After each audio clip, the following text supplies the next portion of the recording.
نحمده ونستعينه ونصلي على رسوله الكريم أما بعد كل بدعة ضلالة وكل ضلالة في النار۔ ہر بدعت گمراہی ہے اور ہر گمراہی آگ کے اندر لے جانے والی ہے۔ اللہ تعالیٰ کا یہ دستور ہے، اس نے دو چیزیں آپس میں متضاد پیدا کی ہیں، گرمی سردی، جہاں پر سردی ہے وہاں پر گرمی نہیں، جہاں پر گرمی وہاں سردی نہیں، دن رات، صبح و شام، گرم اور ٹھنڈا، آپ دیکھتے جائیں۔ اسی طرح دو چیزیں آپس میں ضد ہیں، سنت اور بدعت۔ جہاں پر بدعت آئے گی وہاں سے سنت اٹھ جائے گی، اور جہاں پر سنت ہوگی وہاں سے بدعت اٹھ جائے گی۔ دو چیزیں اکٹھی نہیں ہو سکتی کہ ایک بندے کے پاس ایک مسئلے میں سنت بھی ہو اور اسی مسئلے میں اس کے پاس بدعت بھی ہو۔ بہت ساری ایسی بدعات جو ہمارے معاشرے میں آ چکی ہیں اور وہاں سے سنتیں ختم ہو گئی۔ سب سے پہلی چیز تو ہم اپنے معاشرے میں دیکھتے ہیں کہ ایک رسم چل چکی ہے، فوت ہونے والے کے بعد دوسرے تیسرے دن کل ساتہ 40واں، اور پھر اس کے بعد سالانہ برسی، اور یہ 40واں، اور یہ سب سلسلے، یہ بدعات ہیں۔ رسول اللہ صلی اللہ علیہ وسلم کی زندگی میں اس کا کہیں تصور نہیں ملتا، بلکہ بعض دفعہ تو یہ چیزیں کوئی ان پر عمل نہیں کرتا، لیکن ان سے ملتی جلتی صورتیں کہ 3 دن تک صفیں بچھا کر بیٹھنا اور ہر آنے والا بندہ اس کے لیے ہاتھ اٹھا کے فوت ہونے والے کے لیے فاتحہ پڑھتا ہے، اور پھر بعض لوگ تو اس موقع پر کسی عالم کو بلا کر ایک جلسہ نما منعقد کر لیتے ہیں۔ بھائیو، یہ نبی صلی اللہ علیہ وسلم کے طریقے نہیں ہیں۔ آپ صلی اللہ علیہ وسلم سے اس موقع پر جو تعلیمات ہے وہ یہی ہے کہ میت کو جب دفنا دیا تو اس کے بعد سوگ 3 دن تک انسان اس کا اظہار کر سکتا ہے، غم کا اظہار 3 دن تک کر سکتا ہے۔ جب 3 دن پورے ہو گئے، اس کے بعد کسی کے لیے سوگ کا اظہار کرنا درست نہیں ہے۔ ام حبیبہ رضی اللہ عنہ، ام المؤمنین، نبی صلی اللہ علیہ وسلم کی زوجہ، ان کے والد جب ابو سفیان فوت ہوئے تو انہوں نے 3 دن جب پورے ہو گئے تو انہوں نے خوشبو تیل منگوایا اور اس کو اپنے چہرے پر لگا لیا۔ کہا کہ مجھے اس کی ضرورت نہیں تھی، لیکن میں نے یہ اس لیے لگایا ہے کہ لوگوں کو پتہ چل جائے کہ 3 دن سے زیادہ سوگ منانا جائز نہیں ہے۔ صرف ایک بیوی ہوتی ہے کہ جس کے لیے فوت ہونے والے خامند کے بعد 4 ماہ 10 دن، اور اگر وہ حاملہ ہے تو جب تک اس کا بچہ پیدا نہیں ہوتا اس وقت تک اس کے لیے سوگ منانا ہے، وہ عمر کے کسی بھی حصے میں ہو، وہ جوان ہو کہ بوڑھی ہو، عدت سب کے لیے ہے۔ تو وہ 4 ماہ 10 دن، یا اگر حاملہ ہے تو بچہ پیدا ہونے تک وہ سوگ کا اظہار کرے گی، اپنے زیورات اتارے گی، سادہ کپڑے پہنے گی، کوئی میک اپ نہیں کرے گی، کوئی خوشبو اور کوئی ایسی چیز استعمال نہیں کرے گی۔ اس کے علاوہ دنیا میں کے اندر کوئی ایسا غم نہیں ہے کہ جس کا یوں انسان سوگ اور ماتم کرے۔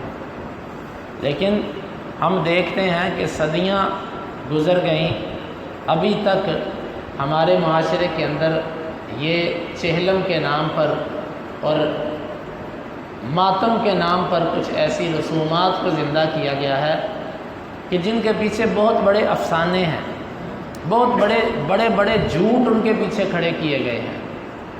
تو یہ خرافات ہیں، یہ بدعات ہیں۔ اسی طرح اس سے ملتی جلتی ایک بدعت وہ عرس کی ہے۔ یہ عرس کیا چیز ہے؟ عرس کا لفظی معنی تو عربی زبان کے اندر شادی ہوتا ہے۔ یہ عرس، یہ میلے، یہ بھی صوفیاء، گمراہ قسم کے صوفیاء کا طریقہ ہے رسول اللہ صلی اللہ علیہ وسلم کی تعلیمات کے اندر اس کا کچھ وجود نہیں ہے۔ اگر یہ چیزیں ہوتی کچھ اسلام کے اندر تو اللہ کے انبیاء کی جو قبریں ہیں وہ یقیناً وہاں پر یہ اعمال ہوتے ہیں۔ اور پھر اس عرس کے اندر آپ دیکھیں کہ ڈھول ڈمکا اور ہلڑ بازی اور چرس بھنگ اور بے نماز قسم کا ٹولہ، آپ نے دیکھا کہ یہ چادر لے کر جانے والے لوگوں نے کسی مسجد کے پاس سے کہا ہو کہ نماز کا وقت ہو گیا، پہلے نماز پڑھ لیں۔ بے نماز، نشئی، چور لفنگے اور لٹیرے اور جو بدماش وہ سب کے سب ان کاموں پہ لگے ہیں۔ ان کو پتہ ہے کہ اس کے اندر 4 پیسے اکٹھے کریں گے، دربار تک جاتے جاتے کہ چادر میں جو پیسے جمع ہوں گے وہ اپنی جیب میں ڈالیں گے اور بس۔ اور پھر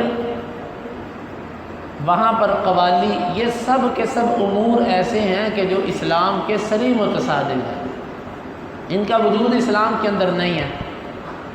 لیکن بات یہ ہے کہ ہم میں سے بعض لوگ اس کو عقیدت کی نظر سے دیکھتے ہیں، وہ خود تو اس میں شریک نہیں ہوتے لیکن وہ یہ سمجھتے ہیں کہ شاید یہ بزرگوں کے لیے لے جایا جا رہا ہے، وہ بڑے بزرگ تھے، بڑے نیک تھے۔ بھائی یہ سب لوگ صوفیاء تھے، یہ کڑوا سچ ہے کہ یہ لوگ صوفیاء تھے، ان کے جو عقائد تھے وہ محدثین اور فقہاء والے عقائد نہیں تھے ان کے۔ اور جو بندہ جن نظریات کا حامل ہوتا ہے اس کے پیچھے لوگ وہی عمل کرتے نظر آتے ہیں۔ یہ خود لوگ جیسے ہوتے ہیں ان کے پیروکار بھی ویسے ہوتے ہیں۔ آپ نے کبھی دیکھا کہ کسی عثمان بن عفان رضی اللہ عنہ کی قبر ہے، آپ نے دیکھا وہاں پر کبھی ایسا ہوتا؟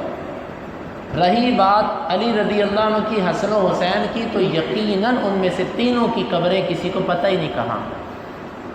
یہ جو مزارات ہیں یہ جھوٹے ہیں۔ تاریخ اس بات کی شاہد ہے کہ ان کی قبروں کا کوئی تعین ہی نہیں ہے کہ ان کی قبریں ہیں کہاں۔ امام بخاری ہیں، امام مسلم ہیں، محدثین ہیں، احمد بن حنبل ہیں، مالک ہیں، شافعی ہیں، ابو حنیفہ ہیں، یہ سب لوگ، ان کی قبروں پہ یہ تماش بینی ہوتی ہے؟ نہیں ہوتی۔ تو بھائیو یہ یاد رکھیں، صوفیاء آپ نے ان کی تاریخ نہیں پڑھی، آپ ان کو نہیں جانتے۔ ہمارے معاشرے میں صوفی کے لفظ کو بڑے احترام سے جانا جاتا ہے اور یہ کہا جاتا ہے بر صغیر میں اسلام لانے والے صوفیاء ہیں۔ یہ بھی اتنا بڑا جھوٹ ہے کہ جتنا کہہ لو۔ ان کے ہاتھوں اسلام نہیں آیا، اسلام مجاہدین کے ہاتھوں بر صغیر کے اندر آیا۔ محمد بن قاسم تھے یا ان سے پہلے بعد اسلاف جو ہندوستان کے اندر آئے، یہ اسلام ان کی محنتوں سے آیا۔ ان لوگوں نے اسلام کو بگاڑنے میں کردار ادا کیا ہے، اسلام کی خدمات ان سے نہیں سرزد ہوتی۔ اب ان کے کیا کیا نظریات تھے اور یہ کیا کیا کرتے رہے، شاید میں اپنے دروس کے اندر اکثر یہ بات بیان کرتا بھی رہتا ہوں کہ جتنے خراب نظریات ان کے، ایک صوفی جس کو ابن عربی کے نام سے لوگ جانتے ہیں، یہ ارطغرل یہ جو ڈرامہ نکلا ہے اس کے اندر بھی وہ ابن عربی کا نام لیتا ہے۔ میں نے نہیں یہ ڈرامہ دیکھا ہوا، لیکن جنہوں نے دیکھا ہے انہوں نے مجھے اس کی چند چیزیں بتائیں۔ ابن عربی کا وہ نام لیتا ہے اس میں۔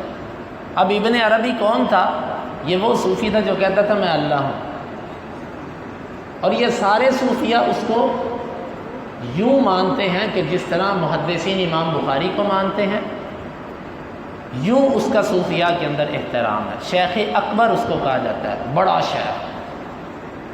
اس کا نظریہ کیا تھا کہ میں بھی اللہ ہوں۔ اس سے کسی نے کہا کہ فرعون نے یہ دعویٰ کیا تھا کہ انا ربکم الاعلی، تو وہ کافر ٹھہرا۔ وہ کہتا نہیں نہیں نہیں، فرعون ربوبیت کے دعوے کی وجہ سے کافر نہیں ہوا تھا۔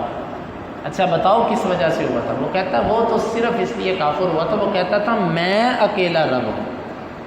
اگر وہ یہ کہتا کہ میں بھی رب ہوں پھر وہ کافر نہیں تھا۔ یہ اس اور ابن تیمیہ جیسا معتدل آدمی، اس نے یہ کتاب لکھی ہے التنبیہ الغبی علی تکفیر ابن العربی۔ ابن العربی اور ہے اور ابن عربی اور ہے۔ ابن العربی ایک مالکی محدث ہے، وہ سکہ اہل سنہ ہے، یہ ابن عربی ہے۔ الف لام کے بغیر، ابن عربی۔ ابن تیمیہ نے اس کے کافر ہونے پر کتاب لکھی ہے، اور اس دور کے علماء نے اس کے کفر پر فتویٰ لگایا تھا، اور آج لوگ اس کو شیخ اکبر کے نام سے جانتے ہیں۔ خاص طور پر سیدھی بات ہے، یہ دیوبندی، یہ بریلوی، ان کے ہاں اگر آپ تھوڑا سا اس کا نام بے ادبی سے لیں گے تو یہ تو جو اس کو جانتا ہے قریب ہے کہ وہ آپ کے ساتھ جھگڑے اس بات پہ۔ اس کا یہ ایک عقیدہ میں نے آپ کے سامنے بیان کیا، ایک، اور کیا تھا، وہ اپنے آپ کو کہتا تھا مجھے سجدہ کر دو، اللہ کو سجدہ کر دو، ایک ہی بات ہے، میں بھی رب ہوں۔ ایک صوفی کو کسی نے کہا کہ تو یہ میں نام اس لیے لیتا ہوں کہ لوگوں کے دلوں کے اندر جو عظمت کے بت بنے بیٹھے ہیں نا وہ ٹوٹے۔ اشرف علی تھانوی اس کا پیر تھا، حافظ زامن توحید آبادی۔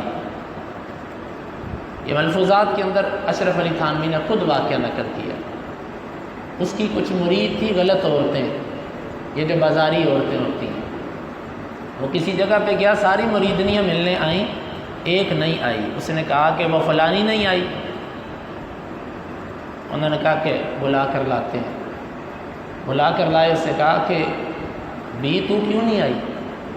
اس نے کہا کہ پیر صاحب میں سیاہ کار ہوں، خطا کار ہوں، آپ کے سامنے آنے سے شرماتی ہوں۔ اس نے آگے سے کیا کہا؟ کہتا ہے کیوں شرماتی ہے؟ کرنے والا کروانے والا وہی تو ہے۔ نہیں سمجھے؟ وحدت الوجود کہ دنیا میں جو کچھ ہے سب اللہ ہے، جو نعوذ باللہ من ذالک نقل کفر نباشت، جو کر رہا ہے، جو کروا رہا ہے وہ وہی ہے، تو کیوں شرماتی ہے؟ اس میں کون سی شرمانے والی بات؟ اس طائفہ نے کیا کہا؟ اس نے کہا تیرے جیسے گندے پیر کے منہ پر میں تھوکتی بھی نہیں۔ یہ لکھا ہوا، اس نے لکھا ہے۔ ایک طائفہ کا عقیدہ اچھا تھا اس صوفی سے۔ یہ کیا میں آپ کو ان کی باتیں سناؤں۔ ایک صوفی تھا، وہ نماز نہیں پڑھتا تھا۔ بھائی تو نماز کیوں نہیں پڑھتا؟ اور جی ہمارا ایک ظاہر ہوتا ہے اور ایک باطن ہوتا ہے۔ ایک تھا وہ خسروں کی طرح سارا لباس پہنتا تھا، چوڑیاں پہنتا تھا، عورتوں والا لباس۔ تو کیا؟ میں اللہ کی دلہن ہوں۔ یہ لکھا ہوا کتابوں میں۔ اللہ کی قسم ایک بات بھی اپنی طرف سے نہیں کر رہا، میں اللہ کی دلہن ہوں۔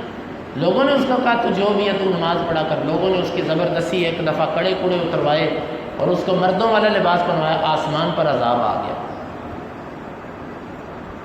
یہ بات احمد رضا خان بریلوی نے لکھی۔ یہ وہ لوگ ہیں کہ جن کو لوگ عظمت کے بت سمجھتے ہیں، یہ بہت گمراہ لوگ تھے۔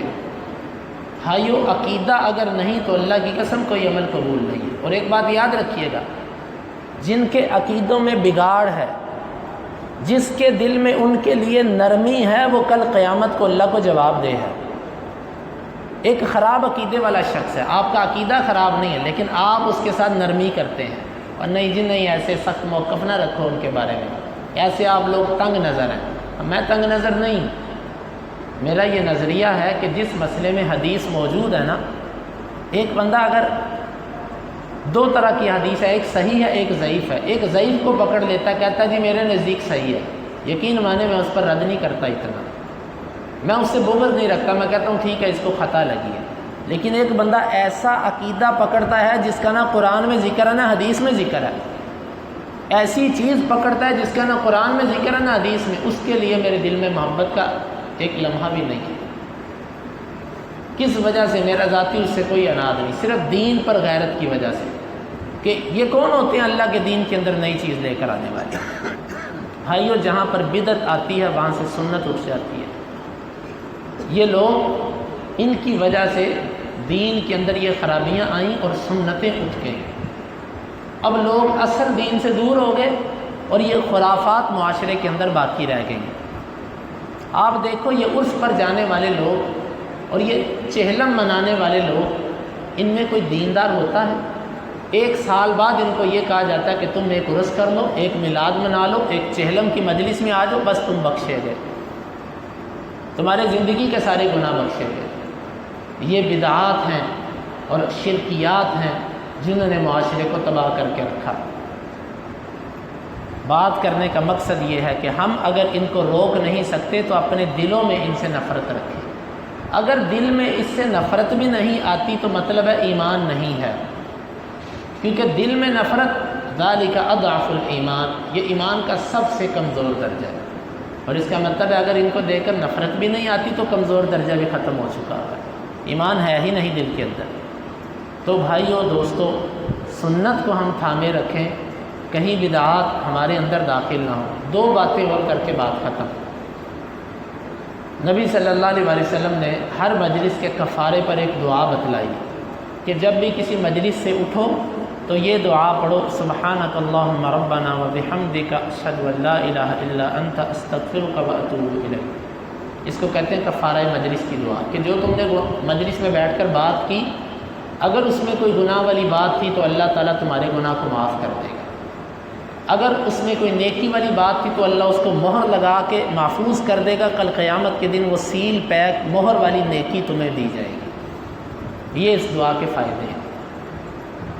اب یہ سنت ہم سے چھوٹ گئی۔ جب کبھی جلسہ ہوتا ہے، یہ اہل حدیث بھی اس میں مبتلا ہے، جی اختتامی دعا کرنے کے لیے فلاں بزرگ تشریف لائیں گے ولی کامل، وہ اختتامی دعا کریں گے، وہ ہاتھ اٹھا کر دعا شروع کر دیتے ہیں۔ بھائیو یہ طریقہ اللہ کے نبی کا تھا؟ اگر ہم غیروں کی بدعات پر رد کرتے ہیں تو یہ مطلب اس کا ہے کہ ہم جو مرضی کریں؟ اس کا جواز کیا ہے؟ اللہ کے نبی کے دور میں کتنی مجلسیں ہوئیں، صحابہ تابعین کے زمانے میں کتنے آپس کے اندر مشاورت کے اجتماعات ہوئے۔ کبھی ایسے ہوا کہ آج جلسہ ختم ہو رہا ہے، نبی صلی اللہ علیہ وسلم دعا کروائیں گے، ایک دعا بتلائی سبحانک اللہم ربنا، یہ مجلس سے خاتمے کی دعا ہے۔ وہ مجلس کیسی بھی ہو، علمی مجلسیں ختم ہوتی ہیں، محدثین کی مجلسیں لگتی رہی ہیں، کبھی یہ ہوتا ہے؟ یہ ہندوستان کے اندر یہ چیز نکلی ہے، اور بڑے بڑے علماء اس پر غور نہیں کرتے اور اس چیز میں مبتلا ہو جاتے ہیں۔ 2 سال پہلے ادھر کالا شاہ کاکو میں امام حرمین آئے تھے،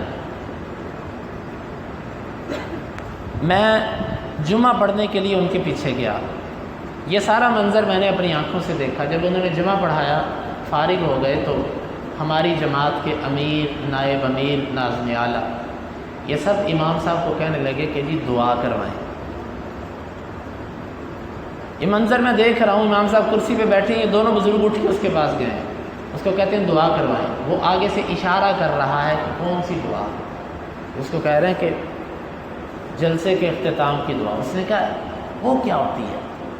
اس کو کہہ رہے ہیں ادھر چلتی ہے، واللہ کوئی 3-4 منٹ تکرار کرتے رہے، وہ انکار کرتا رہا، یہ دعا نہیں ہے، یہ کہاں سے آئی دعا؟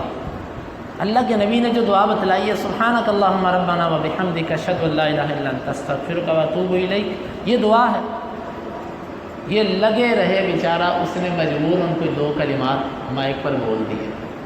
بھائیو ذرا سوچیں کہ یہ جو ہمارا ہے کہ جلسے کے اختتام پر فلاں بزرگ ولی کامل دعا کروائیں گے، یہ اس دعا کا بھی احادیث کی کتابوں میں ذکر ملتا ہے، جہاں پر بدعت آتی ہے وہاں پر سنت اٹھتی ہے۔ جلسے کے اختتام پر لوگ یہ دعا پڑھتے ہیں سبحانک اللہم ربنا وبحمدک اشہد، نہیں پڑھتے، کیوں؟ اس کی جگہ پر ایک نیا عمل آ گیا، جہاں پر نیا عمل آ گیا وہاں سے وہ سنت اٹھ گئی۔ نمازوں کے بعد بیماروں کے لیے دعاؤں کا مسئلہ دیکھ لیں کہ جی فلاں بیمار ہے اس کے لیے دعا کر دیں، فلاں فوت ہو گیا اس کے لیے دعا کر دیں۔ فوت ہونے والے کے لیے اللہ کے نبی نے جنازہ پڑھا، اس کے بعد کسی نماز کے بعد کسی صحابی سے ثابت نہیں کہ اس نے فوت ہونے والے کے لیے دعا کی ہو یا کروائی ہو۔ بیمار اللہ کے نبی بھی ہوئے، 17 نمازیں ابو بکر صدیق رضی اللہ عنہ نے آپ کی زندگی میں پڑھائیں، کسی ایک نماز کے بعد ابو بکر نے کہا ہو کہ اللہ کے نبی سخت بیمار ہیں، ان کے لیے سب صحابہ مل کے دعا کریں، یا اس کے بعد کی زندگی میں اللہ کے نبی نے کبھی کسی صحابی کے لیے دعا کروائی ہو۔ ہم یہاں پر آگے جو اصل سنت تھی وہ چھوٹ گئی، وہ کیا ہے کہ بیمار کی جا کر تیمارداری کرنا، عیادت کرنا، اس کو دعا دینا، یہ سنت چھوٹ گئی۔ اس کے گھروں میں جانے والا مسئلہ ختم ہو گیا، بس اتنا جی ہم نے آپ کے لیے مسجد میں دعا کروا دی تھی۔ حالانکہ سنت کیا ہے کہ اس کے پاس جاؤ، اس کو دعا دے کر آؤ۔ جہاں پر ایسا عمل آتا ہے جو سنت نہیں ہوتا، وہاں سے سنت اٹھ جاتی ہے۔ یہ کچھ چیزیں ایسی ہیں کہ لاشعوری طور پر، جان بوجھ کے نہیں، لاشعوری طور پر ہم ان چیزوں میں مبتلا ہو چکے ہیں۔ تو بھائیو ہمیں چاہیے کہ جو اصل سنت ہے ان سنتوں کو اپنی زندگی میں لے کر آئیں۔ اگر دوسرے کوئی نیا کام کریں تو وہ ہم اس کو بدعت کہتے ہیں، ہم بھی اگر سنت سے ہٹ کے کام کرتے ہیں تو ہمارے اوپر بھی فتویٰ وہی ہے، اگرچہ ہم اپنا فتویٰ اپنے پر نہ لگائیں تو الگ بات ہے۔ اللہ تعالیٰ سے دعا ہے اللہ تعالیٰ ہمیں ان سنتوں کو زندہ کرنے کی توفیق عطا فرمائے۔ اللہم انفعنا بما علمتنا وعلمنا ما ينفعنا وزدنا علما وآخر دعوانا ان الحمد للہ رب العالمین۔